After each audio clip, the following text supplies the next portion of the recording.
नमस्कार दोस्तों, स्वागत है आपका हमारे यूट्यूब चैनल में। मैं यश कुमार आपका स्वागत करता हूं। आज हम लोग 10वीं क्लास के साइंस का मोस्ट इम्पोर्टेंट क्वेश्चन देखेंगे, जो बोर्ड के पॉइंट ऑफ व्यू से बहुत ही महत्वपूर्ण है। प्रकाश का अपवर्तन के मैक्सिमम क्वेश्चन जो होंगे वो एग्जाम के पॉइंट ऑफ व्यू से ही ये सेट किए हुए हैं। तो बिना देर के हुए चलिए हम लोग शुरू करते हैं। तो चलिए देखते हैं पहला क्वेश्चन। प्रकाश की किरणें एक पारदर्शी माध्यम से दूसरे पारदर्शी माध्यम में जाने पर दिशा में परिवर्तन होता है। प्रकाश की किरणों का एक माध्यम से दूसरे माध्यम में जब जाती है तो उसकी दिशा में परिवर्तन होता है, अर्थात वह मुड़ जाती है। तो उस क्रिया को क्या कहा जाता है? तो उस क्रिया को कहा जाता है प्रकाश का अपवर्तन। नेक्स्ट क्वेश्चन है, किस किसी माध्यम में प्रकाश की चाल सबसे अधिक होती है? यानी कि किस माध्यम में प्रकाश की चाल सबसे अधिक होती है?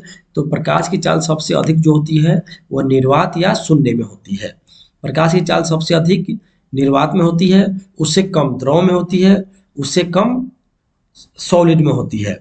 तो सबसे ज्यादा जो होती है वो निर्वात में होती है, उसके बाद में द्रव में होती है, उसके बाद में सॉलिड में यानी कि ठोस में होती है। यानी कि सबसे कम अगर पूछा जाता है तो ठोस में बताएंगे। निर्वात में प्रकाश की चाल कितनी होती है? निर्वात या शून्य में प्रकाश की चाल कितनी होती है? तो निर्वात में प्रकाश की चाल होती है 3 लाख किलोमीटर प्रति सेकेंड या 3 × 10⁸ प्रति सेकेंड। तो एक चीज याद रखिएगा, निर्वात में प्रकाश की चाल जो होती है वो 3 × 10⁸ प्रति सेकेंड या 3 लाख किलोमीटर प्रति सेकेंड होती है। शून्य में प्रकाश की चाल और किस माध्यम में प्रकाश की चाल के अनुपात को क्या कहते हैं? यानी कि शून्य में प्रकाश की चाल और किसी माध्यम में, किसी दूसरे माध्यम में प्रकाश की चाल के अनुपात को कहा जाता है उस माध्यम का अपवर्तनांक। तो ये भी पूछा जाता है प्रकाश का अपवर्तनांक किसे कहते हैं? तो शून्य में प्रकाश की चाल और उस माध्यम में प्रकाश की चाल के अनुपात को अपवर्तनांक कहा जाता है। प्रकाश के अपवर्तन के कितने नियम होते हैं? तो प्रकाश के अपवर्तन के 2 नियम होते हैं। पहला नियम क्या होता है?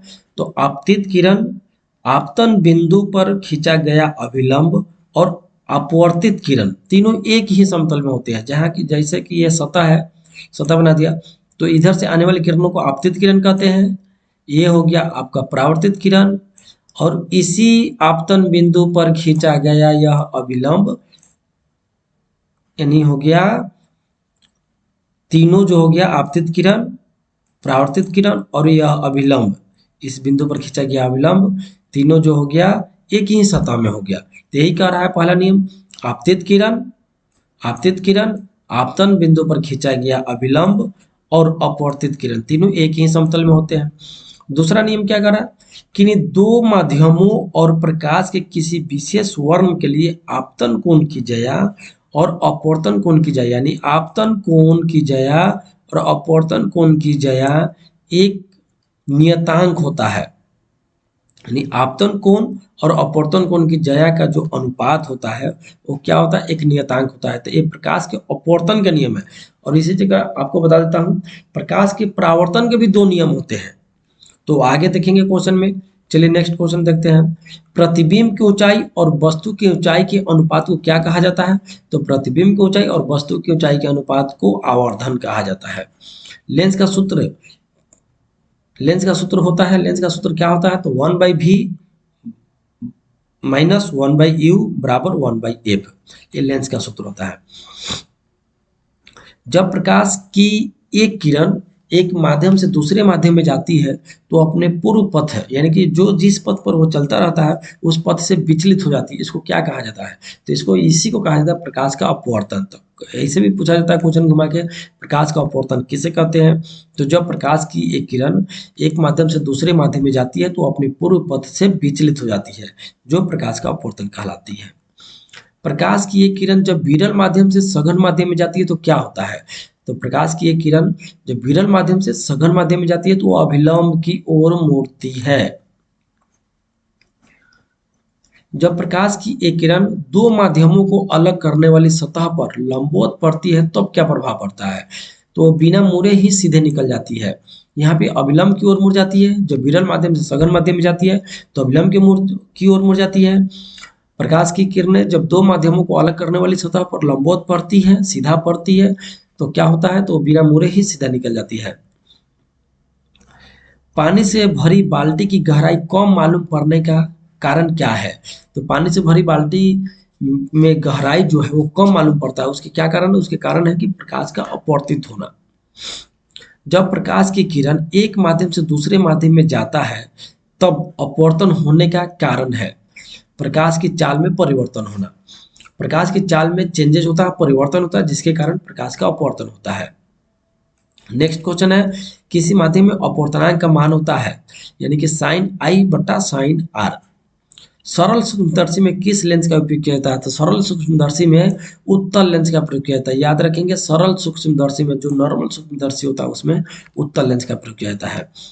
यदि आपतन कोण 0 डिग्री है तो अपवर्तन कोण का मान कितना होगा? अभी ऊपर पढ़े थे कि आपतन कोण और अपवर्तन कोण का मान दोनों बराबर होता है। तो आपतन कोण 0 डिग्री है तो अपवर्तन कोण का भी मान 0 डिग्री होगा। एक लेंस के दोनों सतहों को वक्रता केंद्रों को मिलाने वाली रेखा को क्या कहा जाता है? तो एक लेंस के दोनों सतहों को वक्रता केंद्रों को मिलाने वाली रेखा को मुख्य अक्ष कहा जाता है। अभिसारी लेंस किस लेंस को कहा जाता है? तो अभिसारी लेंस उत्तल लेंस को कहा जाता है। लेंस की क्षमता का एसआई मात्रक क्या होता है? तो लेंस की क्षमता का एसआई मात्रक जो होता है मीटर प्रति होता है। और डायोप्टर एक प्रचलित मात्रक है, यहाँ है डायोप्टर प्रचलित मात्रक है किसका? यानी लेंस की क्षमता का। तो लेंस की क्षमता का एसआई मात्रक जो होता है मीटर प्रति है, लेकिन डायोप्टर है ये भी लेंस की मात्रक ही है लेकिन एसआई मात्रक नहीं है। अगर एसआई पूछता है तो मीटर प्रति, और ऐसे पूछता है डायोप्टर किसका मात्रक है तो लेंस की क्षमता का मात्रक है। वायु में प्रकाश 1 सेकंड में लगभग कितनी दूरी तय करती है? तो ऊपर अभी देखे थे, वायु में प्रकाश 1 सेकंड में लगभग 3 लाख किलोमीटर की दूरी तय करती है। प्रकाश के अपवर्तन के किस नियम को स्नेल का नियम कहा जाता है? तो प्रकाश के अपवर्तन के द्वितीय नियम को, जो ऊपर हम लोग देखे थे द्वितीय नियम, तो प्रकाश के अपवर्तन के द्वितीय नियम को स्नेल का नियम भी कहा जाता है। जिस माध्यम का अपवर्तनांक कम होता है उस माध्यम में प्रकाश की चाल क्या होती है? अधिक होती है। किस प्रतिबिंब को पर्दे पर प्राप्त किया जा सकता है? तो वास्तविक प्रतिबिंब को पर्दे पर प्राप्त किया जा सकता है। नेक्स्ट क्वेश्चन है, किस लेंस की फोकस दूरी धनात्मक होती है? तो उत्तल लेंस की फोकस दूरी धनात्मक होती है। नेक्स्ट है, लेंस कितने प्रकार? तो लेंस 2 प्रकार के होते हैं, उत्तल लेंस और अवतल लेंस। नेक्स्ट है, समतल समतल में प्रतिबिंब कहाँ बनता है? यानी कि समतल दर्पण में प्रतिबिंब कहाँ बनता है? तो समतल दर्पण में प्रतिबिंब दर्पण के पीछे बनता है। समतल दर्पण में प्रतिबिंब दर्पण के उतना ही पीछे बनता है जितना कि वस्तु कहाँ पे स्थित होता है? दर्पण से आगे स्थित हो। यानी कि जितना दर्पण के आगे स्थित होगा, जितनी दूरी वस्तु की, उतना ही पीछे प्रतिबिंब बनेगा। प्रकाश के परावर्तन के कितने नियम होते हैं? प्रकाश के परावर्तन के 2 नियम होते हैं। प्रकाश के अपवर्तन के भी 2 नियम होते हैं, प्रकाश के परावर्तन के भी 2 नियम होते हैं। तो पहला नियम क्या है? आपतित किरण, परावर्तित किरण और आपतन बिंदु पर खींचा गया अभिलंब तीनों एक ही समतल में होते हैं। आपतन कोण परावर्तन कोण के बराबर होता है। किरण पुंज कितने प्रकार के होता है? किरण पुंज 3 प्रकार के होते हैं। पहला अपसारिक किरण पुंज, दूसरा समानांतर किरण पुंज, तीसरा अभिसारी किरण पुंज। नेक्स्ट है, अवतल दर्पण की वक्रता त्रिज्या तथा फोकस दूरी होती है। यानी कि अवतल दर्पण की वक्रता त्रिज्या और फोकस दूरी होती है ऋणात्मक, और उत्तल दर्पण की एक चीज याद रखिएगा, अवतल दर्पण की फोकस दूरी और वक्रता त्रिज्या दोनों ऋणात्मक होती है। उत्तल दर्पण की वक्रता त्रिज्या और फोकस दूरी धनात्मक होती है। दर्पण का सूत्र होता है, अभी ऊपर में हम लोग लेंस का सूत्र देखे थे, ये दर्पण का सूत्र है 1/u plus 1/v equal to 1/f, और उसका क्या देते हैं? तो 1/v minus 1/u equal to 1/f। ये क्या हम लोग देखे थे? यह देखे थे दर्पण का सूत्र। प्रकाश गमन करते हैं, प्रकाश सरल रेखा में गमन करती है, वो कोई भी रास्ता बदलने के काम नहीं, सीधा सरल रेखा में प्रकाश गमन करती है। प्रतिबिंब कितने प्रकार होते हैं? प्रतिबिंब 2 प्रकार के होते हैं, आभासी प्रतिबिंब या काल्पनिक प्रतिबिंब, और दूसरा होता है वास्तविक प्रतिबिंब। यानी कि प्रतिबिंब के दो प्रकार होते हैं, वास्तविक या काल्पनिक ऐसे कह सकते हैं, और काल्पनिक प्रतिबिंब को आभासी प्रतिबिंब भी कहा जाता है। वास्तविक प्रतिबिंब वस्तु की अपेक्षा कैसा होता है? तो वास्तविक प्रतिबिंब वस्तु की अपेक्षा हमेशा उल्टा होगा। वास्तविक प्रतिबिंब कभी भी सीधा नहीं बनेगा। वस्तु अगर ऊपर है तो प्रतिबिंब नीचे की तरफ में बनेगा, और इसको पर्दे पर प्राप्त किया जा सकता है। आभासी या काल्पनिक प्रतिबिंब वस्तु की अपेक्षा क्या होता है? हमेशा उल्टा होगा ये भी, और इसको पर्दे पर प्राप्त नहीं किया जा सकता है। वास्तविक प्रतिबिंब को पर्दे पर प्राप्त किया जा सकता है, लेकिन काल्पनिक प्रतिबिंब को पर्दे पर प्राप्त नहीं किया जा सकता है। प्रकाश की किरणों के समूह को क्या कहा जाता है? तो प्रकाश की किरणों के समूह को किरण पुंज कहा जाता है। प्रकाश के किसी वस्तु से टकराकर लौटने की घटना को क्या कहते हैं? तो प्रकाश की किसी वस्तु से टकराकर लौटने की घटना को प्रकाश का परावर्तन कहते हैं। ध्रुव किसे कहते हैं? गोलीय दर्पण के मध्य बिंदु को ध्रुव कहा जाता है। समतल दर्पण द्वारा बना प्रतिबिंब कैसा होता है? तो समतल दर्पण द्वारा बना प्रतिबिंब काल्पनिक होता है, अर्थात इसको पर्दे पर प्राप्त नहीं किया जा सकता है। कहाँ पर स्थित होने से वस्तु का प्रतिबिंब अवतल दर्पण के फोकस पर बनता है? यानी कि वस्तु कहाँ पर स्थित हो तो वस्तु का प्रतिबिंब अवतल दर्पण के फोकस पर बनता है? तो वस्तु अनंत में हो। अवतल दर्पण की फोकस दूरी और उसकी वक्रता त्रिज्या की क्या होती है? क्या संबंध होता है अवतल दर्पण की फोकस दूरी और वक्रता त्रिज्या में? तो वक्रता त्रिज्या आधी होती है उसकी, अवतल दर्पण की फोकस दूरी उसकी वक्रता त्रिज्या की, यानी कि आर बराबर जो होगा ए बाई 2, यानी कि आर जो होगा 2r बराबर एफ, यानी कि बाई 2। अवतल दर्पण की फोकस दूरी वक्रता त्रिज्या की फोकस दूरी वक्रता उसकी वक्रता त्रिज्या की आधी होती है, r/2। निर्देशांक चिन्ह परिपाटी के अनुसार आपतित किरण की दिशा में मापी गई सभी दूरियां कैसी होती है? तो आपतित किरण की दिशा में मापी गई सारी दूरियां धनात्मक होती है। आवर्धन का धनात्मक मान इंगित करता है आभासी या काल्पनिक? आवर्धन का धनात्मक मान आभासी या काल्पनिक को इंगित करता है।